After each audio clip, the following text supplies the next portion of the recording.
ከሄርሚ ጋር ሆነ በሰላም ህይወት ነው ደስ ይለኛል። በእኔ በኩል ያሉ ሰዎች አንተ መታው ያረብሹ ምንም እንደዛው አረብሽህም። ዛሬ ምን ተገኘና ከኔ ጋር ችግር የለም ከሄርሜላ ጋር ሁን ልትይ ይችላል። ዛሬ ምን ተገኘ? ምን አዲስ ነገር ነው? ሰላም ጤና ይስጥልኝ። እንዴት የተከበራችሁ ቤተሰቦች እንዴት ናችሁ? ነው ያለው እግዚአብሔር ይመስገን። ቤተሰብ ማለት ነው ጠፍተናል፣ ትንሽ ቢዚ ነን ማለት ነው። በጣም ይቅርታ እንጠይቃለን። የዛሬው ደግሞ ይለያል ነው የምላችሁ። እንግዲህ መግቢያው ላይ እንደሰማችሁት ሩታ ሄርሚን ወደ አብርሽ ተመለሺ፣ እኔ አልቀናብሽም፣ አንቺ ጓደኛዬ ነሽ ከእንግዲህ። ስለዚህ አብርሽ ፍቅርን ተውና ሄርሜላን አብራችሁ ሁኑ። አይከብድም ሩትዬ፣ አይከብድም። እኔ ሩት አለች እኮ እኔ ሩት።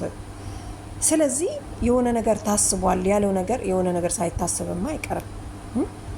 ሩታ እንግዲህ ምንድን ያለችው የልጅ አባት ሲጎዳ ሲያለቅስ ሲያዝን አልፈልግም ማየት። ስለዚህ አብርሽ እኔ ከምፈልገው ሰው ጋራ እንዲሆን ነው የምፈልገው። በሩታ እንግዲህ ሩታ ቁርጣ ተነስታለች ማለት ነው ቤተሰብ። እንደው ግን ማለት ነው ሄርሜላ ምን ያህል አምነሻት ነው ሩታን ከአብርሽ ጋር ሁኚ ስትልሽ እሺ ብለሽ መስማማትሽ በጣም ይገርመኛል ማለት ነው። ምክንያቱም ምንም በማስመልከት ነው። አብርሽ ግን አንድ ጊዜ ተነክቷል።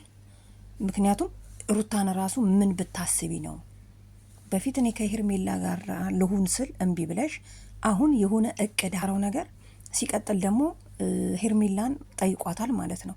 ሩታን እንዴት ያህል አመንሻት? በምንድን ነው የተማመንሽባት ብሎ ጠይቋታል። ለእኔም ጥያቄ ነው ማለት ነው። እና ሄርሚ እኔ መክርሽ ምክር ማለት ነው የሩታን ምክር አትስሚ፣ ከአብርሽ ህይወት ውጪ። ምክንያቱም እንደው ሩታ ተስማምታ ለአብርሽ አዝና ከኔ ጋር ይሁን ብትል ራሱ ሄርሜላ ከአብርሽ ጋር መኖር አትችይም። ለምን? አንቺ ቆንጅዬ ነሽ፣ ጸባየኛ ነሽ፣ ከማንም ጋር መኖር ትችያለሽ። ምን አለማመጠሽ ይሄ ሴት አባራሪ ማለት ነው። ምክንያቱም ታርቀሹ አብረሽ ብትሆኝ እንኳን አብርሽ ሌላ ሴት ጋር መሄዱ አይቀርም። አሁንም ጥሎሽ ይሄዳል፣ ባለፈ ጥሎሽ እንደሄደ ገባሽ አይደለ? ስለዚህ አሁንም እንዳማራጭ ተውኝ በጭቅጭቃችሁ። አሁን ሩታ ያሰበችው ሀሳብ ምንድን ነው? አብርሽ በእኔና ባንቺ ጭቅጭቅ የተነሳ ነው እንጂ ወዱ አይደለም ፍቅርን ያፈቀራት። አያችሁ? ስለዚህ አንዳንድ ጊዜ ወንዶች ጭቅጭቅ እንደማይወዱ ከተረዳሽ መጀመሪያውኑ ምን አስጨቀጨቀሽ? ዋናው ጥያቄ ነው። ሲቀጥል ደግሞ እንዴት ነው አንቺ አይምሮሽ ምን ያህል ክፍት ቢሆን ነው ሄርሜላን ለአብርሽ አብራችሁ ነው የምትይው? ምን ብታስቢ ነው? ምን ያህል ክፋት ቢሆን ነው ይሄ ማለት ነው? እኔ ደግነት አይመስለኝም። ግን ቤተሰብ ደግነት ይመስላችኋል? አሁን እንደው ሩታ ለሄርሜላ አዝና ነው ወይስ በፍቅር ቀንታ ነው? ከፍቅር ጋር ከሚሆንብኝ ከሩታ ጋር ይሁን እኔና ሄርሜላ። አንዳንድ ሰው እኮ በቀል ሲፈልግ ምን ያደርጋል መሰላችሁ? ከማይፈልገው ሰው ጋር ይወዳጃል። ምክንያቱም በምንገኛ የምንጠላውን ሰው እኮ በርቀት እንጠብቀዋለን። የምንወደውን ሰው ግን እንዴት አድርጋችሁ ጠላታችን ነው ብላችሁ ትሸሻላችሁ። ስለዚህ ሩታውን እየተጠቀመች ያለችው ሄርሜላን ለማጥቃት ወይም ደግሞ የሆነ ነገር ለማድረግ ብትፈልግ እንደዚህ አርጋ ዘመድ መስላ ጓደኛ መስላ ምናምን ነገር ነው መጠቃት ያለባት። አያችሁ አይደለ? እና ምን ለማለት ፈልጌ መሰለሽ፣ ሄርሚ ትስሚያቸው፣ ሁለቱንም አትስሚ። እንኳን አይደለም ሄርሚን ሩታ ወደ አብርሽ እንድትሄድ ለመመለስ ይቅርና እኔ ሩታን ብሆን አይደለም ልጄን ለማሳየት የሆነ አስኝለት ምናምን ማንንም አልፈልግም፣ ብቻዬን በቃ መኖር ራሳችን ችለን ሰርተን ነው የምንኖረው ብላችኋል ሁለታችሁ። ስለዚህ ሰርተሽ የምንኖሪ ከሆነ ልጅሽን ማስተዳደር ከቻልሽ ምን ያደርግልሻል አብርሽ? ስንት ሲንግሎች እኮ ልጆቻቸውን አሳድገው የትና የት አድርሰዋል። እንኳን አይደለም አንቺ ይሄን አንድ ፍሬ ልጅ ማለት ነው። ምክንያቱም የሆነ ገቢ አለኝ ብለሻል። ገቢ ካለሽ ምን ያደርግልሻል አብርሽ? ሰው እኮ ሰውን የሚጠጋው ያ ሰው ሊያግዘኝ ይችላል ብሎ ነው። አብርሽ ደግሞ ልጁን ባለሽበት ቦታ ይረዳል አይደል? እንዴት ነው የሰው የማይመስል ነገር ለወንድምህ አትንገረው ነው ምንድን ነው የሚባለው?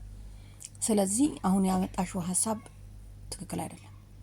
በእውነት ሩታ ትክክል አይደለም፣ ጥሩም አይደለም ለአንቺም፣ ለሄርሜላ፣ አብርሃም ሲጀምር አልሰማም ሁለታችሁንም ብሏል። ምክንያቱም የሆነ ነገር አቀደሽ እንደሆነ ተጠርጥሯል። ገባሻ? ስለዚህ ሩታዬ እንዲህ አይነት ነገር ማለትም የለብሽም መስማትም የለብንም ካንቺ። የኔ ምክር ደግሞ ለሄርሜላ ነው። ሄርሜላ አብረሽ ከህይወትሽ አውጩ። በቃ አያስፈልግሽም። ምክንያቱም አብረሽ ነገ ጠዋት አንቺ ጋር ቢመጣ ራሱ ተመልሶ መሄዱ የማይቀር ነው። ምክንያቱም ሩታን አለፈ፣ አንቺ ጋር መጣ። እኔ ጭቅጭቅ አልፈልግም ብቻዬን ይሻለኛል አለ። ብቻውን ተቀመጠ። ከዛ በኋላ ፍቅር ጋር ሄደ። አሁንም ከፍቅር ጋር እኮ ነገ ጠዋት ይፋታሉ። ምክንያቱም ፍቅር የመጀመሪያው ነበረች፣ አሁን የመጨረሻ አይነች አላለም። በደበረው ሰዓት እናንተ ስጨቀጭቁት ጭቅጭቅ ስለበዛበት ፈለጋትና የድሮዋን መለሰ ማለት ነው። ስለዚህ ሄርሜላ አሁንም አብረሽ ከአንቺ ጋር ቢሆን ወደ ሩታ መመለሱ አይቀርም። ስለዚህ ሄርሚዬ ቆንጅዬ ነሽ፣ በጣም ሰው አክባሪ ነሽ፣ ጎበዝ ነሽ ምናምን ምናምን። ስለዚህ የሀቢብቲ አብረሽን ከህይወትሽ አውጪ መልክቴ ነው። ሲጀምር አያስፈልግሽም በቃ።